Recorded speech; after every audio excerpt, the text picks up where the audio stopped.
Are we in? Yes, we are Yes, live. we are Welcome to the live. Three Marketeers Show. Awesome. Episode So this is our 48.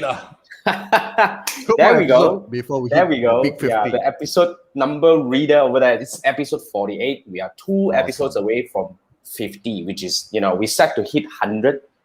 And we are almost halfway through. So yeah, welcome to the show. If you're watching the replay, thank you for joining the Three Marketer Show. What we do is very simple. We go live every Wednesday night at 10 p.m. Malaysia time to interview some business owners, digital marketers mainly, and some interesting people to learn from them. So in the past 48 weeks, this is the 48. In the past 47 weeks, most of the episodes we have got, some guests. And today we have a very special guest. We have Ken from Kapas Living. And he's going to share with us a very interesting story. But before that, I would like to quickly get you to do a few things. Basically, if you're new to the channel or if you're watching this on the Facebook page, remember to hit subscribe and follow so that you'll be notified as and when we go live. Remember, we do this every Wednesday night. And as we are doing this, you may post your questions anytime in the comment section and we will put it up. We'll actually pick them up and, we get the guests to answer the questions. And even if you're watching the replay, you may still comment because we will come back from time to time to see if there's anything, and who knows, we might bring the guest back one day, right? Then we will actually present. So if you are new to us, I'm Jason. I'm the host of the show, and I have my partners here, my guy that are on my top up there. That's Andrew. Andrew is from Malaysia. Andrew is an email marketing specialist, and the guy, today now he is going to be on purple all the time already because last week we were just talking about purple represent wisdom. So then he ditched away. His habit of wearing the yellow color for the past 46 episodes. 46 episodes he wear yellow. And all of a sudden he changed and it looks like it's going to stick. Okay, so that's Manfred from Singapore. And we have Ken here. Ken is from Kapas Living. Ken has got a very, very interesting so-called business because we're just discussing at the backstage, right? He actually started a so-called, this is what we call what is the category already, Ken, if you don't mind? This is bedding products? Bedding products, right? Yeah. Bedding products. Luxury bedding products. Yeah. In a year. It's about a year. Okay. And he actually built a double-digit growth kind of thing. It's kind of like you're not even from this industry, right, Ken? No, absolutely not. It's actually quite like I was taken by surprise as well. And I think end of the day, it's because people really, really like our product. So thanks to all the people who support us. Awesome. Definitely, because if you have a premium product, if you have a good product, then people will definitely love, right? So before we go into the first question, let's have our... Okay, TY is back to be number one here. TY is Hello, TY. TY is our good friend. So TY usually is our first commentator over here. So yeah, as obviously this is stuck with him already. So he thought Manfred is the guest today. Oh, come on. Later. Tomorrow. One day next time you wear pink already. You gotta wear pink color. TikTok. Yeah. So Manfred is our TikTok guy. Yeah, Manfred is our TikTok guy, by the way. If you want to learn TikTok, learn from this guy, right? And a lot more things, basically. So over back to Ken. Okay, so Ken's brand is Kapas Living, which is essentially like what he mentioned just now, is premium bedding products.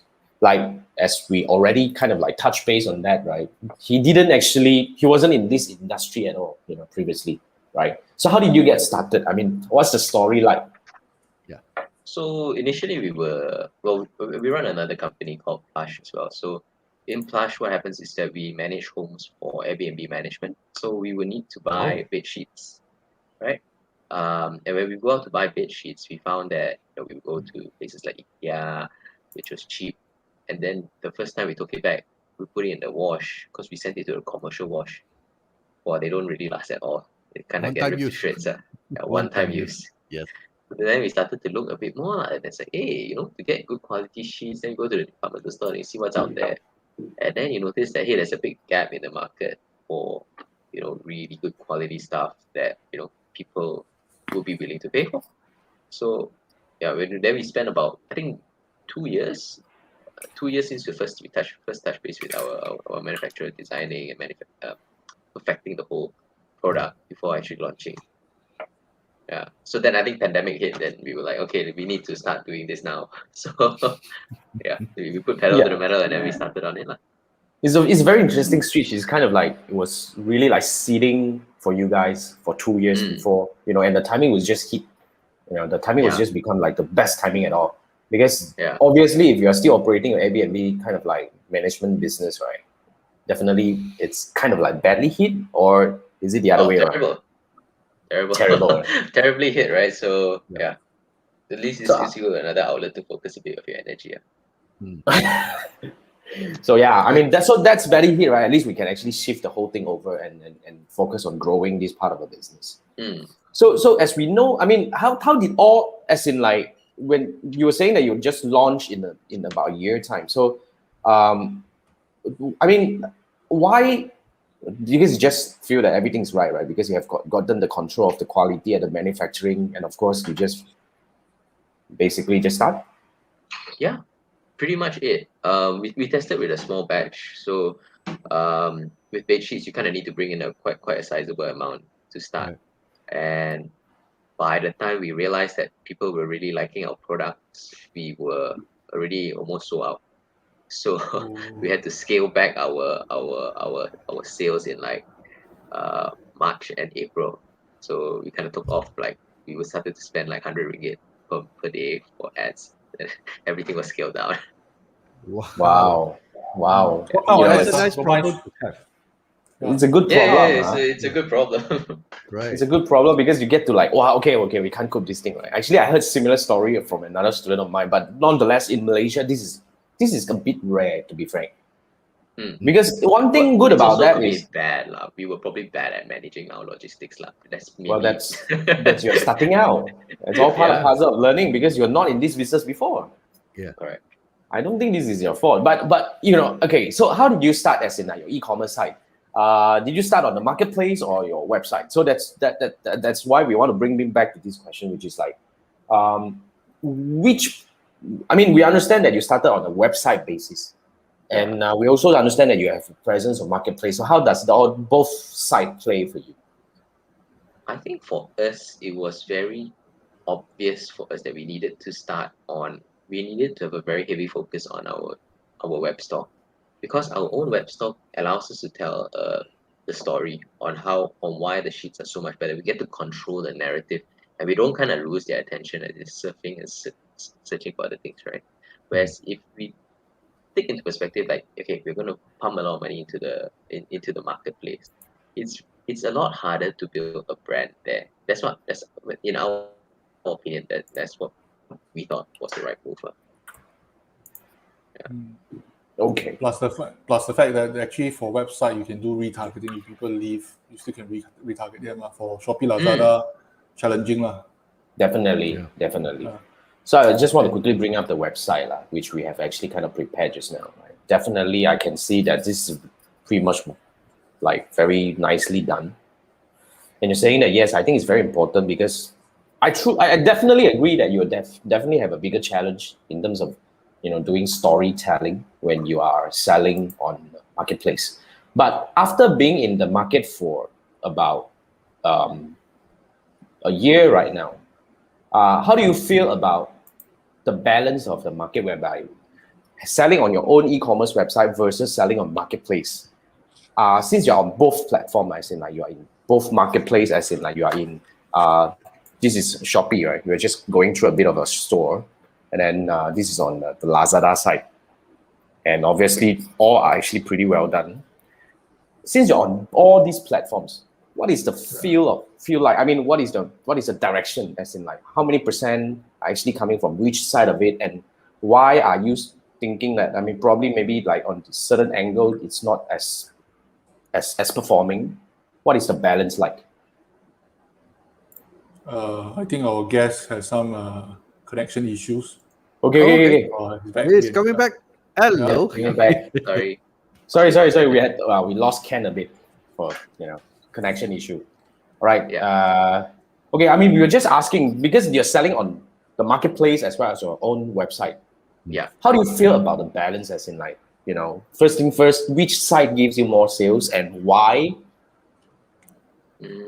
For sure, I think our own site definitely drives more sales, because we can't I think Manfred mentioned something quite important that I kind of forgot. Is that our Retargeting. marketing and our targeting and our able to identify our audiences right even before they enter the marketplace is actually super important, right?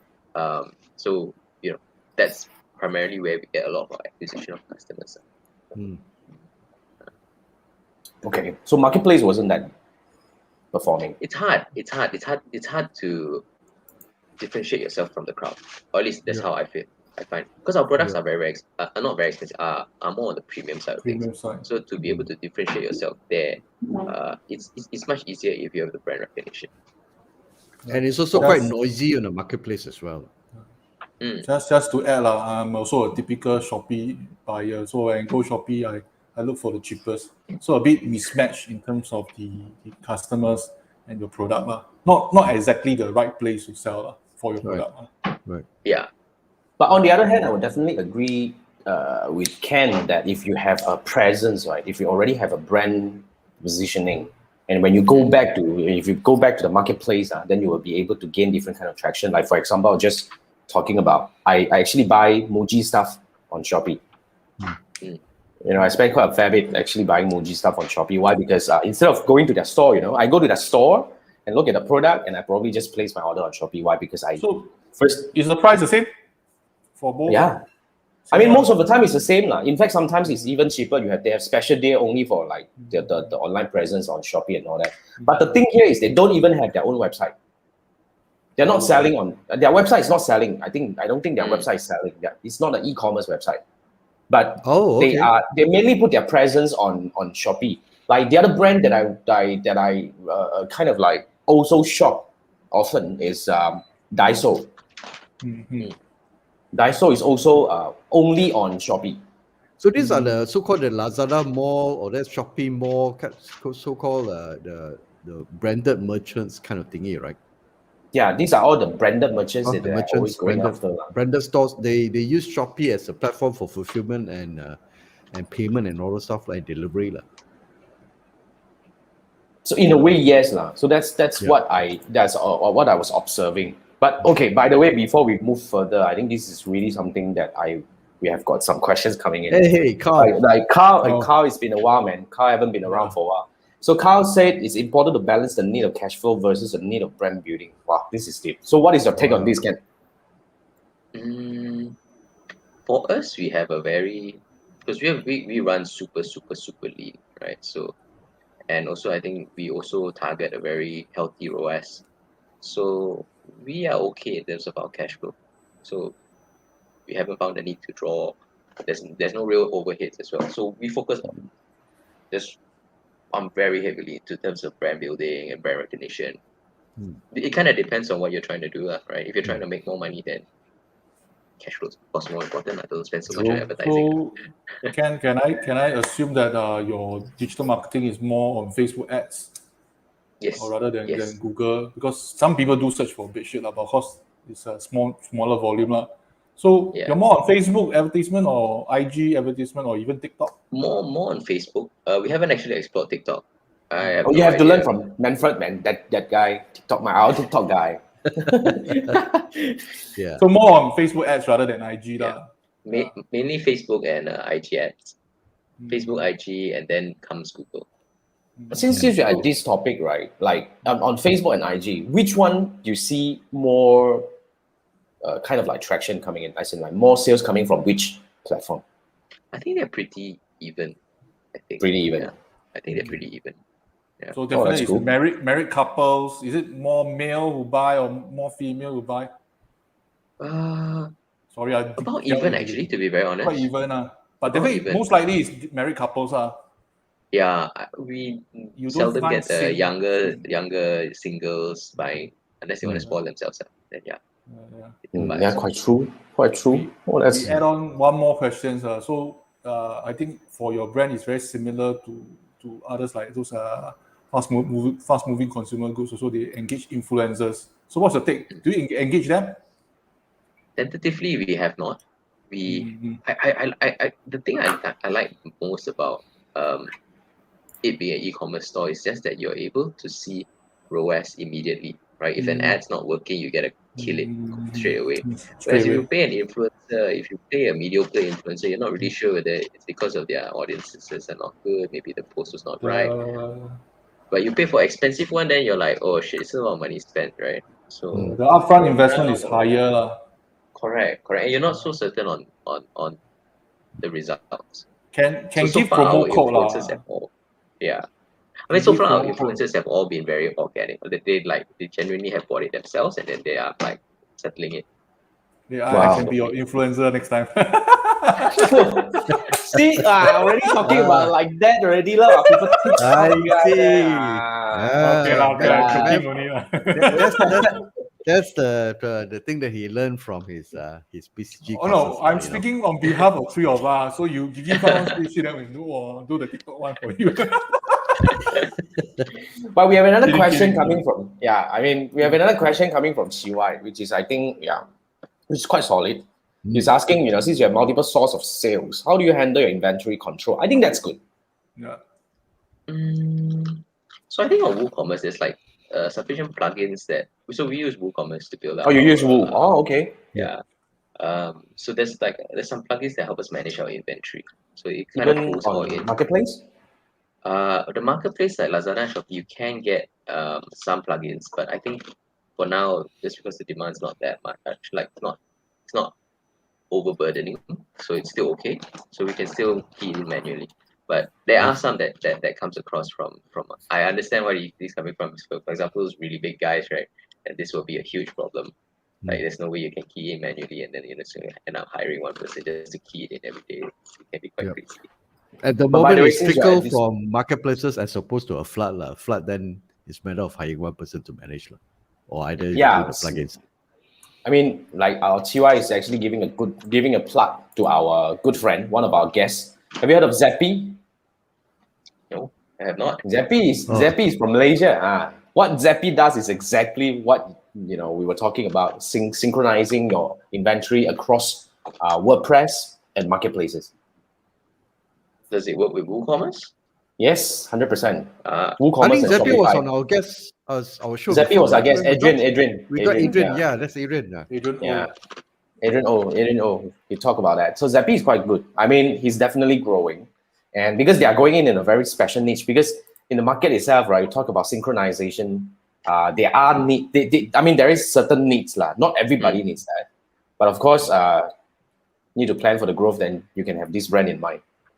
Okay, so what Achiwa is actually in a role to actually kind of like, he would say marketplace and accounting system. And link to the bank. Serious? How does it work? Why have the whole chat Since with when Adrian, Chiwa has gone into representative of if not Zappy, spokesperson, You're a good he's friend not- with Adrian, Yeah. Like you really know the road back. Actually, I kind of like lost track. with no I haven't idea. been Yeah. in touch for By the a way, while. Chiwa runs an agency on his own, so it's Yeah, good. Chiwa, And Carl runs the frozen food business. He's got his own store as well. Richard was saying Chiwa working for his referral fee. I think so. man. What? No. Can you go there and don't mention Chiwa? You mentioned Three Marketers. I interrupt a bit. So Yeah. our audience, if you're interested in Adrian's, you can refer back to episode 18. It's an What episode say? 18. See, Yeah. I told you, Manfred. He's I our just don't want to put library. I don't want to put the link here because I want you to watch the show first. Then later you go and find it. See. I'll give you the link, then you go and watch the link already. So Okay. today we have a different version of Manfred. Today we have the sales version of Manfred. I think it's BCG at work. This year, yeah. This is the BCG at work.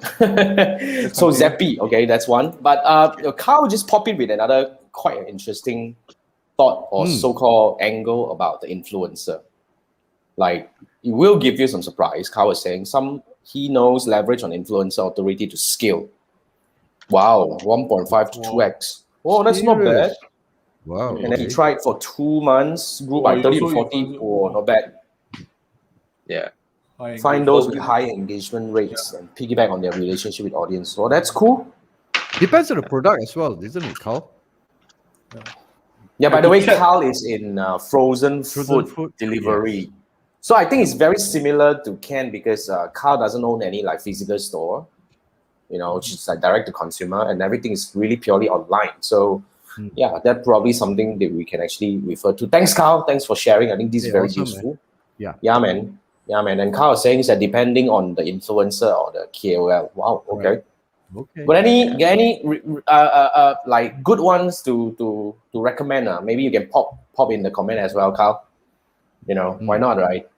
So Richard was saying like good product must share. And yeah, I mean Manfred one up for you and agree with Carl. So Richard also second that, you know, some influencers can really sell. I think that's Yeah. I interrupt one more time. So if you want to watch Carl's episode, it's episode 31. But sell our own show also. Okay, Carl is at episode 31. But I'm not providing the link. Go and find the number down there.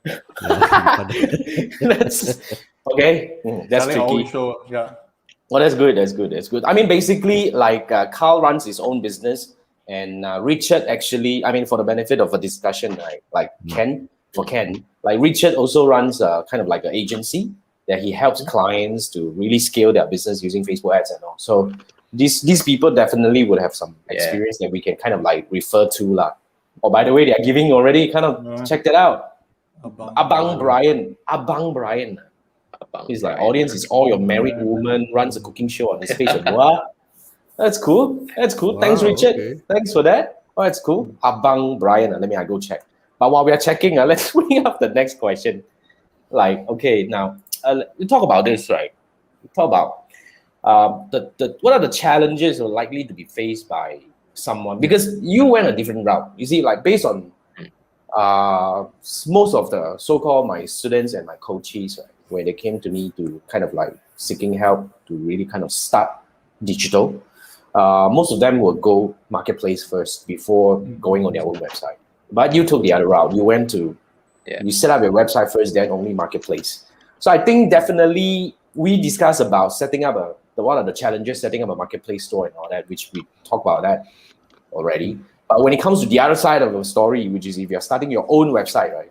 What are the challenges that you will probably kind of like advise the newcomers to avoid? I think the most important thing, especially when you're setting your own e-comm store, I still had the problem probably until a couple of weeks ago, was the pixel, the tracking. The tracking needs to be set up perfectly. Because if not, then you get a whole bunch of rubbish data that you don't really know whether your marketing is working or not. Right? So apparently my pixel was double counting lah, and then sometimes recording sales and no sales, and it's a nonsense. So that can be a big problem, right? So and it's actually really hard sometimes to get it right. I'm not really sure whether maybe you guys are pro, maybe you don't have that kind of problem. Oh, you should talk to TY, by the way. I mean, if you need help on that. Oh no, I think we sorted it out already. But it is a big problem. And that's the one thing that you kind of really need to get done. And you really need to get that done properly. Yeah. Right. Okay. Getting a pixel set up correctly. Yeah. So the pixels a huge problem. And then also logistics. So I think, like I said, we ran out of stock for a couple of months. So that was a huge problem as well. And I think a lot of people just keep going for Shopify and WooCommerce. Like the reason why we chose, I think this is something that you guys need to decide before you guys even set up a store, would be to identify what exactly is it that you really need. So some of the plugins that they have on Shopify are fantastic, but they charge you like $50-$60 a month, and it kind of adds up to like $1,000 by the end of the day. So it adds up to be quite a lot. So kind of depends and see what you really need to do. So we went WooCommerce because we figured we could, stick and paste everything and get away with it. Yeah. Apparently that's not the case also, isn't it? Although slightly cheaper than Shopify, I guess. It's not perfect, right? It's not as you can see some of the Shopify, the cleanliness and how smooth the look, right, is actually a lot better than what it would normally be.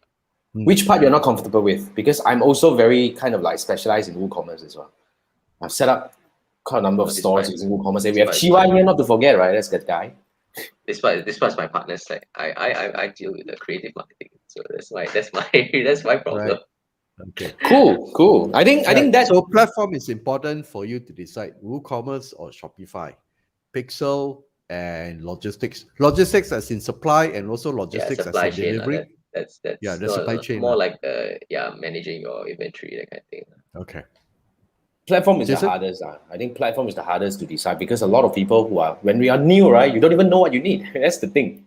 So Yeah. I guess, yeah. Yeah, it's very That's- easy because we need Shopify. Then we were like, because we couldn't figure out how to install, how to even design the store ourselves. Like Shopify was too difficult for us. Then we ended up using WooCommerce, and then we used Elementor to Okay. be able to set it up. To the Nice. interface and all things. Yeah. Yeah, the Elementor is interface super so much easy. easier. It's super Yeah. easy. It's good. It's good. Okay, cool.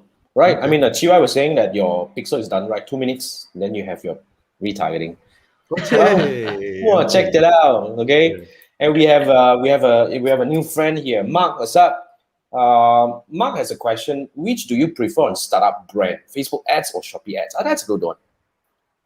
What do you think, Ken? Okay, so here's my experience in dealing with Shopee ads. It's just that sometimes you know what you like. I personally like Facebook ads a lot better because I get to choose who my audiences are. Where Shopee ads, I don't really know anything about their preferences, right? So it's kind of like a hit and miss. But it's really, really cheap. So if your product, I think if your product is really, it's very priced very competitively, Shopee ads might be fantastic for you. Because my product's so high that my range of customers are quite a lot niche. more narrow. Yeah, it's a lot more narrow for me. So if your product is a low price item, then Shopee ads might be fantastic for you. Okay.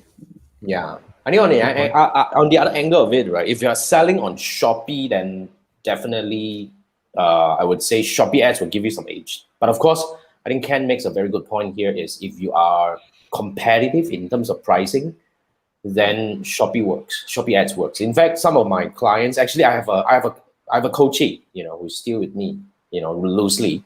He's also actually from the same industry as you, the bedding industry. Kind of like the bed sheets kind of thing. But the thing is, he is a manufacturer, so he has the different control. So he was actually even building some specific brands, only selling on Shopee and all that. So that's a different way to play. But I would definitely agree with you. Where if you have the competitiveness in terms of pricing, right, then Shopee ads will work to a certain extent. And it pretty much depends on where you are selling because my coachee was only selling on Shopee. Yeah. Okay. Because also the ads, you don't forget that the ads that you can have is just basically your profile picture and it popping up on the first page. That's all your ad really is. There's nothing to say or shout. Or do. So I mean, this is a different ball game, lah. But I definitely agree with Ken that if you use Facebook ads, right, then it's because you can actually target the people or based on their interests or the behavior. It's a And you different can way. build a storyline using Facebook ads to, like Ken mentioned, basically determine the narrative or set the narrative for the message. Yeah, Mark pop in and say that low ticket skincare are like 10 average. Okay, skincare I can talk about. Skincare definitely you cannot use so-called I wouldn't recommend Shopee ads for skincare. Oh, why not? Here's my take. The moment you go to Shopee to look for skincare, you definitely have the brand in mind. Skincare way. Will you just go to Shopee and look for cleanser, just loosely looking for cleanser? Skincare way. You get what I mean, right? Yeah. It's really something that you put on your face. But they might though, right? Like, but then you just pay. Here's another thing. Don't follow their suggested price. Right? Like they suggest you to pay like $1 or $2 or 40 cents, right? I just start at like 5 cents and see what works. Oh, like slowly increase the amount, like little bit by little bit, and then when you hit a some price that you're comfortable with, then leave it there. Yeah, because based on my a fair bit of experience working with some of my coaches, basically skincare it's not that easy. But if you're talking about bed sheet, now bed sheet is where people will go in and look for it. You get what I mean? Not cleanser or moisturizer. Usually when you look for this kind of thing, either you already have some brand in mind. I will only go in for for example, like I use the Muji toner. I go in for Muji Muji toner. got toner one. Oh, I didn't know that. Muji skincare is actually not too bad. Not too bad. Oh, I see. That's the metrosexual version of Jason. So I use Muji's toner. So I will go for Muji toner. I wouldn't go in generally look for a toner because I wouldn't trust a brand that I don't trust. Because you never tested before. Because Okay, you put makes it sense. on my face. Scary way. I mean that's me lah. That's me. Okay. Try on your hand first, But wait, How? what? You're You now buy at, one and then test on you're your not hand. not at the department store how to try on your hands. You gotta get a guy send a sample to me first, then I try, then only I buy from you. Cannot happen, my bro. Okay, makes sense. Okay. Yeah, right. That's my take lah. That's my take. Even though it's competitive, then I would say because you need to tell a story first. In a way, you need to have a narrative why people should choose you. Then only they would consider, right? Yeah. Skincare is usually that, And if you're selling something premium like Kapas Living, definitely. Yeah. So that's my take. Nonetheless, different people have different take. Agree to disagree, right? But Richard was saying Shopee ads are keyword driven, affected by existing store rating and sales record. Yeah. So new brands a bit tough to fight. That's true in a way, but there are also some other ways that you can work around. But nonetheless, that's kind of like for you to find out. But thanks, Richard, for the tip. And yes, is asking how to find winning niche for jewelry products. Hope it's the right question here. When to go into OEM biz model concerning jewelry? It's not really, but maybe you have any advice to offer because OEM maybe is that something that you can help? Do you go the Kapas living way of building your own? I think how we found a store? niche, how we found a niche for our product was basically we found a product that people could not say was not great. Right. And then if you're happy with that, then you've got something there. So maybe you can start there, right? Maybe find a great jewelry product and then you start to think, I don't know, but personally I'm not very good at jewelry, but maybe if you find a really great product, then that's how you work your way through, right? I will agree with that because like if you actually follow Ken's story from the very beginning, it was really his need, to look for all these bad shit. So when he found something that he himself is 200% satisfied, then definitely it's a winning product to sell. It's Coming kind of from like a niche consumer perspective as opposed to just a seller perspective. So you probably have to start shopping for jewelry crazily first. I mean, not just jewelry. The profit margin quite high now. Jewelry, yes, jewelry very high, but also the demand is also a bit. I'm not sure. It's pretty niche as well, isn't it? Okay, I can talk a bit because I have some coaches who are in jewelry as well. Okay. The demand is actually kind of like shaking. Why? Right. Who do you show it to? Now, People who, if it's high-end premium one, you can Cartier, all these brands. You can actually. But here's the thing: where do you wear it to? Who do you show it to? As in, like now, like this, I wear this. Can you see? I mean, you get what I mean. Kind of much for a Zoom meeting, but okay. Yeah. I mean, bling bling, isn't it? Like a few industries that are really kind of like being shaken up, like fashion. That's true. Okay, cosmetic. You wear mask now. Come on. Who did that? Okay, like self-care cosmetics lah. Maybe not the look nice cosmetic lah, unless you are an influencer, you go on. Yeah, self-care, yes, but looks nice cosmetic is definitely shaking now. Fashion, definitely 100%. A few of my clients and coaches are already kind of like, last MCO was good, but this MCO is no good. Oh, this MCO is special. It's crazy. It's really not good. So I mean, just a part of the sharing. Yes, hope it helps. Okay, and Richard is talking skincare intent driven on Shopee, supplements too. Yeah, I mean that is kind of like whatever I was kind of like sharing just now, right? And Carl pops in and says it's a search volume game. Marketplace game is about building traffic, SKU, and bumping orders. Shopee mid bid is 0.07. Wow, that's you sell on Shopee, man, Carl? Or you have other products? Okay, now you probably do a lot more things. But okay, thanks for the info, Carl. Thank you. Yeah, and Mark saying that you don't have CPass. Well, doesn't matter. It's not really the topic that we're discussing today. But thanks for that, Mark. So how much budget do you suggest? That's also Mark, go and join Jason's Shopee class. That's another class that you should join on mine, right? Yes. Go to my website and look for that class. Yeah. That will help you better. But Mark, thanks. Okay, moving on. And then Chia is saying your wife still wear lipstick despite having a mask. Huh? Seriously? Like then the mask will be like, Yeah, because so take down the mask is for the lipstick. take down and eat must. make You sure can't dine in now in our country, lah, my friend. Sorry. Singapore can, sorry. I'm from a different country. Please excuse me. Yes. Okay, so that's good to Right. know. You know, at least you're driving the business a little bit. Okay. Okay. So Can't you sell sell everywhere, so try everything. That's good. Understood. And Mark was saying you just enrolled. Thank you. And I have another Ask Me Anything Sunday night show. You join me on Yeah. that. So I answer questions on that. Ask away. Yeah? On Ask Jason. away. Go over that. Thanks. And Chia is saying it's the matter of habitual animal. Okay, habitual. That's a good one. Okay, Next so question. Let's yeah, go. that's a cool one. So I mean, let me round out a little bit based on what Ken just shared. There's 3 challenges you probably have to make sure that you kind of like got yourself covered. So the first one is the pixel.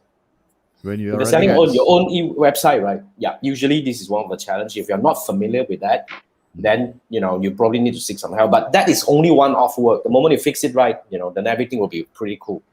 And then the next one is the inventory, in fact, and the logistic part of it, which can Supply advise chain. that you probably supply supply chain. chain. And of course the platform, which is you gotta really know which one is more suitable for you. Else you probably would have to pay more things like, Shopify may be not that expensive at the beginning, but certain plugins will cost you a bomb. This kind of a thing. Yeah. Okay, now that's good. Then We discussed basically, about challenges. We talk about opportunities as well, right? yeah, I also did we talk about opportunities? No, we didn't. So what are the opportunities? Maybe we can actually bring it up. So we've done the challenges. What are the opportunities for somebody to say, okay, let's try this when you set So up your like own store? setting up an e-comm it's store. selling on your own e-commerce website. Yeah. Instead of going on Shopee and Lazada. I think Ken covered that. It's really about the brand building, as in like if you're selling on your own website, right? Yeah. Would you agree? in It's a lot control. easier for you to do your narrative. You have control. Yeah. You can Correct. build a journey that is suitable instead of selling on marketplace. And actually, you lost the traffic the moment you send them over, right? And Unless you and have say you CPAS. get a lot of at least brand recognition and brand recollection, right? Yes. Yeah. So exactly like the ads, the kind of ads that we're running now, some of them are quite cool. So people can actually remember these things, and then it's easier. Whereas if you go on Shopee and Lazada, it's only when they are searching do you ever engage them, which is sometimes a bit too late. You might want to engage them, kind of like the marketing funnel, right? So you kind of want to start seeding all these things, and when they search, then they remember you. Right. But And it it's allows too you deep to do a down lot of already, cool stuff like cross-selling, and also it's based on the customer journey as well, as opposed to Shopee is purely a volume game. You make a sale, and that's about it. Yeah, and I also want to share a bit of my one of my student story, which I really love that story. You know what was that? At a very early stage when all the marketplace was launched, right? This lady set up a presence on all the marketplaces. Okay, so so basically you have she has a store on Shopee, Lazada, and back then 11th Street and all that, right? But then again, because she's selling something quite premium, something like the medical supply equipments kind of thing. It's really like a premium kind of thing. Tough. You know what happened? People look for them on Shopee and Lazada, and then they trace all the way and found that, this seller has got a website. Then they end up buying from her. Oh, from the website. Yeah, they actually found her on Shopee and went ahead to their website and buy.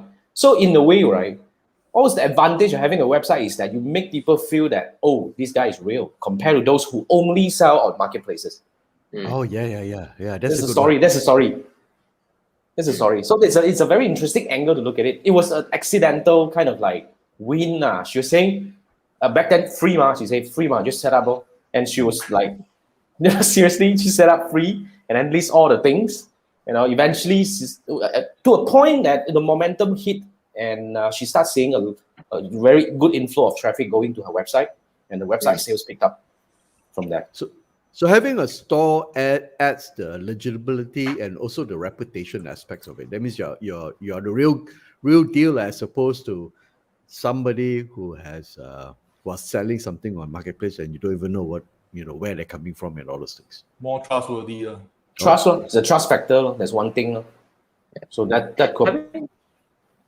Yeah, but I've also know, like for example, a friend of mine, Neck Pro, he just only sells on Lazada, like just Lazada. But he's now like one of their top seller in that category. the whole bedding Oh. category. So like that's ridiculously good, like how he did it as well. Maybe you guys should bring him on next time.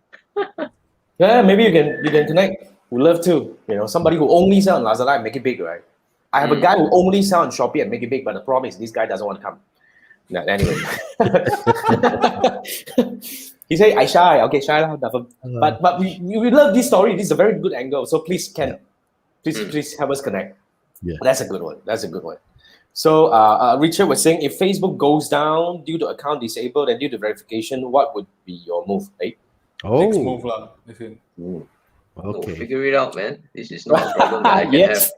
have. Actually, we did have this problem at the start because they just blocked our ad account. I think it's just part of their what they do, lah, right? Right. So yeah. Tell you but ransom, ask you to pay more money first. you just have to fix it. This is something you cannot shouldn't happen, lah, right? The Facebook banning is Manfred's best friend. So that guy has a Facebook record. cannot work lah. Go TikTok lah. Seriously. Even Dennis Yu no, serious. Dennis Yu actually spent so much time on Facebook. Now he shift to Twitter. No. Why do you keep this thing? Is TikTok so good? No, in terms of organic is good. In terms of organic, and I admit it's more for younger. But I don't have a dancing. No, it doesn't mean dance. You see, there are people who tell stories. There are people who act out a show or something like that. There's various ways. As long as it's a video, even you read a book, it's still a video. There will still people watching. But I'm actually exploring more on the organic. But the paid one also not so bad. The paid ads manager is not as comprehensive as Facebook lah, but it's still quite decent. But the problem is I was doing the mobile apps one. You still need another software, so very troublesome to do mobile app install. But TikTok is still at the present moment more towards entertainment and all those things. I mean, Facebook has matured, Instagram to a certain extent has matured, but TikTok is people go there for entertainment, looking at wacky stuff. You see, Instagram has made moves to change the whole thing. They want to be the next TikTok. No? So you can see how many people are actually flogging TikTok to get anything. It's quite addictive, no? It's definitely cheaper than Facebook. The last time I checked, I can't remember what's the numbers. But I'm saying that in this scenario, I will stand by and really make sure. Right now, in business, continuity is very important. We still have to make sure the money keeps flowing in. So I'm just saying, can explore, can try, and it's cheaper. And maybe one of these days I set up my own lessons. But if he's coming from Manfred is definitely legit. Manfred does weird things. You go and find him on his TikTok. I don't know. So what kind of weird things then you have to go over and find out, right? So anyway, but by the way, TikTok on our three marketers, so we weird things in a way. Yeah. You bring information, 3-4 faces like this go to TikTok. By the way, Ken, you will be on TikTok very soon. Manfred he's probably gonna edit the episode today, and he's gonna send you and say that, hey, by the way, Ken, you're on TikTok, kind of thing. So even Richard agree with me. You see. So TikTok e-commerce ads, you have friends doing not bad, selling pots and pans. Whoa, not bad. So not random. Not bad. Pots and pans. Whoa. I know. Serious. So what kind of TikTok video that you use as an advertisement? A guy kind of like cranking kind of thing, then they say you buy this kind of thing. I don't know. But no harm trying. Definitely, if you're talking about from the advertising angle, then of course, wherever the audience are, right? But I think Richard's point is not to put all the eggs in one basket. I guess coming from that position. Yeah, well, Richard just added some things that he said that account managers are quite slow, 600 per week. Consider high spender and get dedicated. Whoa. Wow. That's good. Hey, okay, well. Okay, well. Easily can become. That's cool. Hey, thanks for that, Richard. That's cool. That's a good advice, man.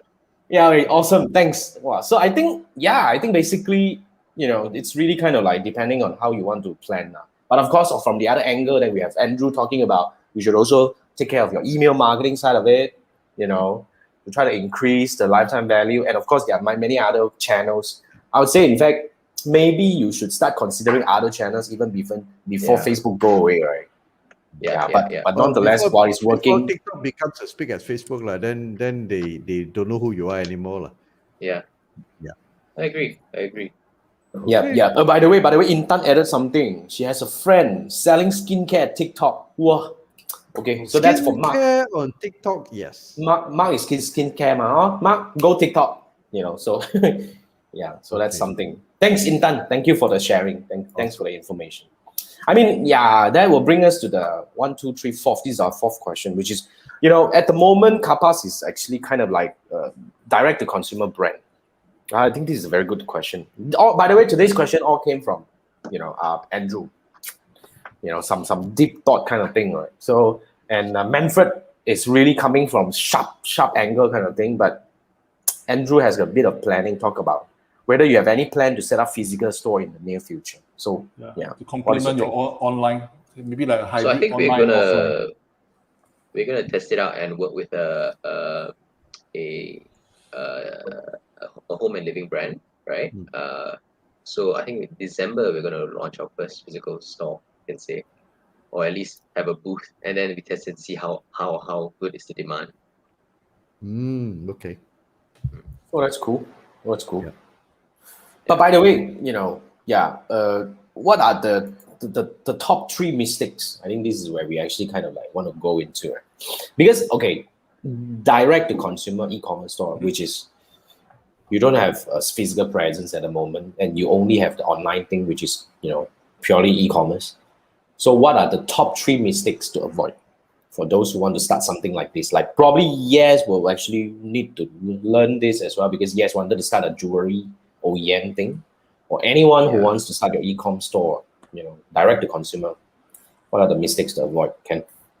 I think you have to. Well, for me, I do a lot because we do a lot of Facebook advertising. So our creatives kind of need to be spot on. So we spend a lot of time building up on our creatives. The worst thing you can do is actually spend a lot of money on the wrong creative, which is, again, what happens if the pixel doesn't read properly lah? Then you're spending money on don't know what. Or you may have a good creative, but the reports coming back and giving you the wrong signal. Or worst thing is you may think it is a fantastic creative, and then you're actually churning nothing. That's even worse. So you pump in a lot of money and then you're getting rubbish. Right. So I think that was like the number 1 worst mistake is like spending money on the wrong thing, which you should completely be able to avoid with proper tracking. Yeah. The first Does one is it require a spending lot money of testing in order to find out the right creatives? Yeah. Did you go through a lot of split tests or what? Not really. I think we just come up with a lot of different creatives and throw it against the wall and see what works. So yeah, I guess in a way it's split testing as well. Yeah. Yeah. Because there's no way. I mean, we've gone through that. Sometimes we thought that we have one of the best creative. We put it up, and then as a backup, we simply whack a simple one because we were lazy or just too tired. And in the end, the second one, which is the lazy and too tired one, actually performs. Yeah. When you do Facebook creative, actually whatever you think doesn't matter. The market decides. It's the market really like this one. There's nothing you can do. You have to follow. Same for copy also. Copy you craft until so nice. You thought, oh, this is my killer. End up, cannot make it. The one-line one is the one that's actually working. That's true. Yeah. So I think testing. Spend money at the right place. I mean, that's the first advice. You don't want to spend money on the wrong place. Okay, that's very good advice. What are the? Makes sense. What else? What else did we make a mistake on?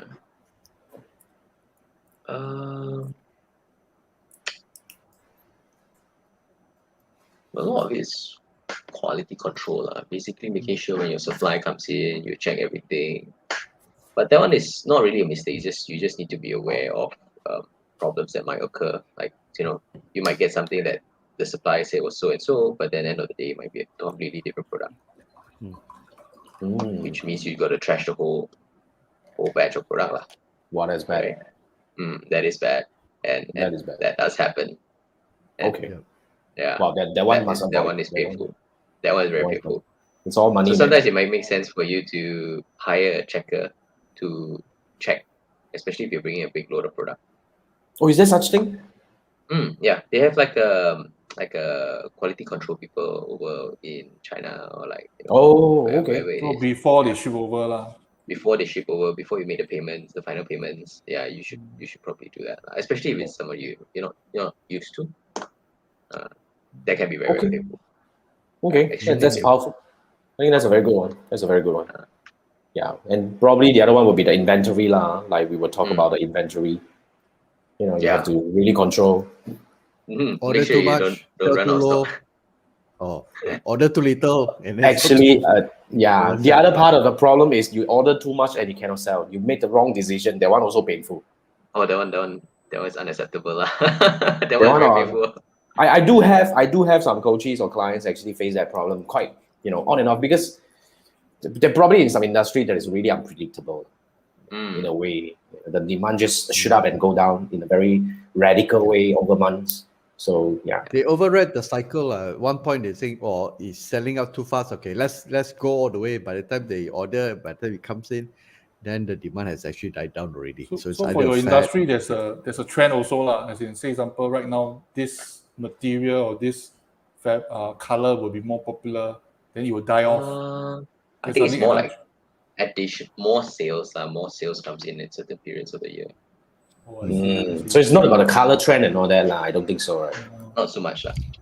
Yeah, I think, there's one more thing that was like we were really careful about this time around, was that we made sure we had unlimited runway. So we are not forced to do anything rash or that we don't want to, because like in a sense we always make sure we are making money. Like always make sure you're making money throughout the thing and don't like spend unnecessarily. So like even things like your warehouse, try and find the cheapest place, like all these kind of things, you keep your cost super, super low. Like for example, WooCommerce is free, right? Consider that. Right. Yeah, true. You only need to pay one-time customization. Yeah, I think that's a very good one, because, well, I also made the same mistake one time. Talking about keeping the runway positive, unlimited. I think that's very good advice. So bootstrap all the way lah.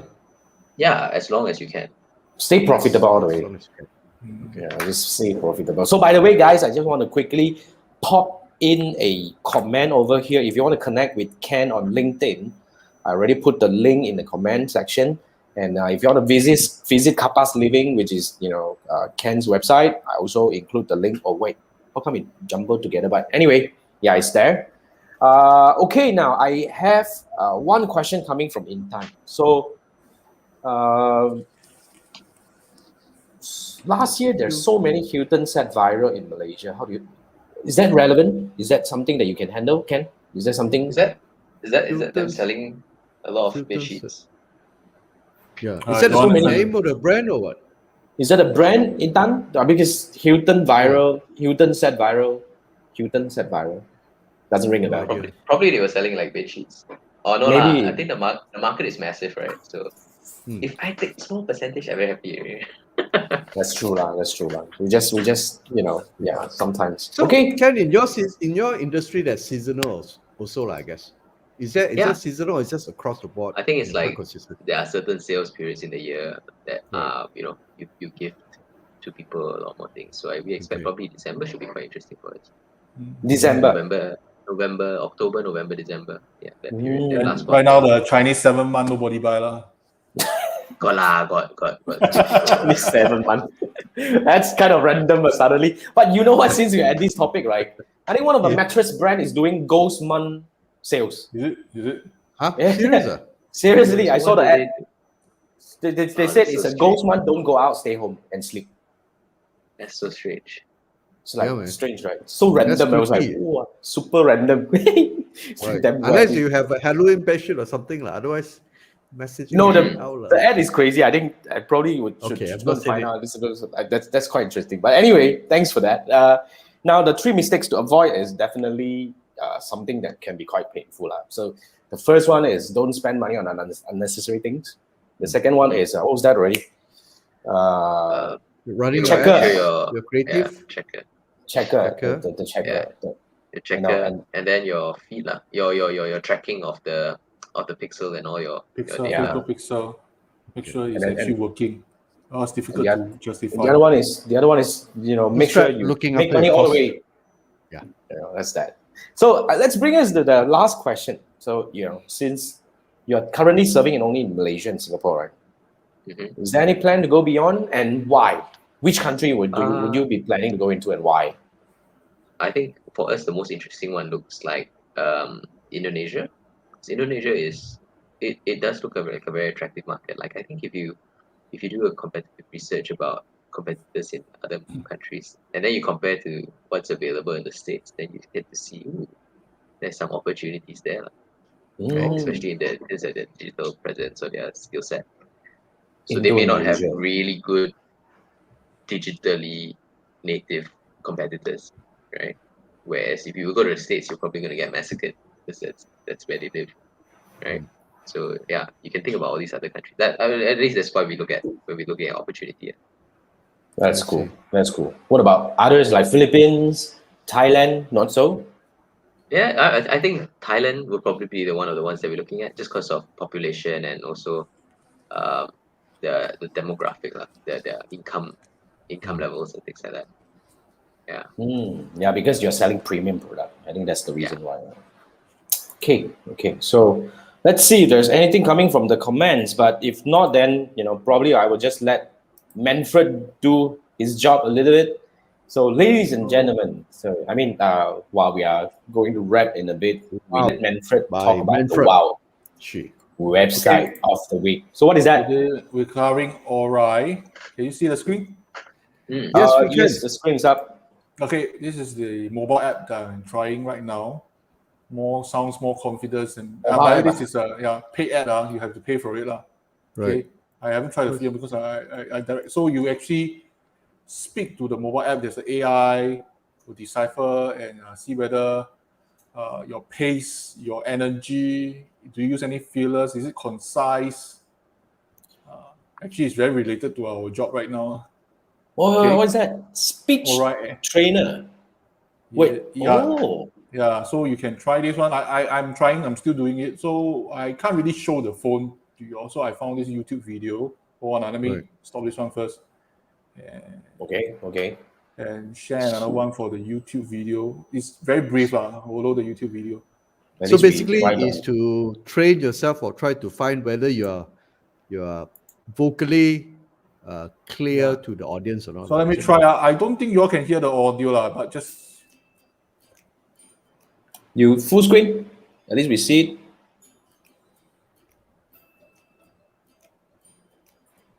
So it's really like they give you lesson, so you have to speak. Wow, progress. Okay.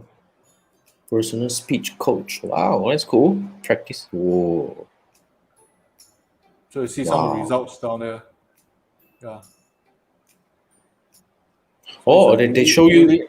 Yeah, so it's a daily exercise. You can do a lot of assignment, and they will show you all the results. Basically, a real person is a real app telling you. So is it? Are you being coached by a real person or just the app? Of course, coached by the AI. Coached by the AI, lah. Yeah. So the AI will tell you you actually pause at the wrong place, so and so forth. Then where to improve. Yeah, but it's just some standard parameters. So it's quite fun. I find it quite interesting because it always penalizes me for not enough energy. So my voice is very monotonous, you see. I don't have a lot of pitches here and there. So that's right. I learned something about myself. Okay.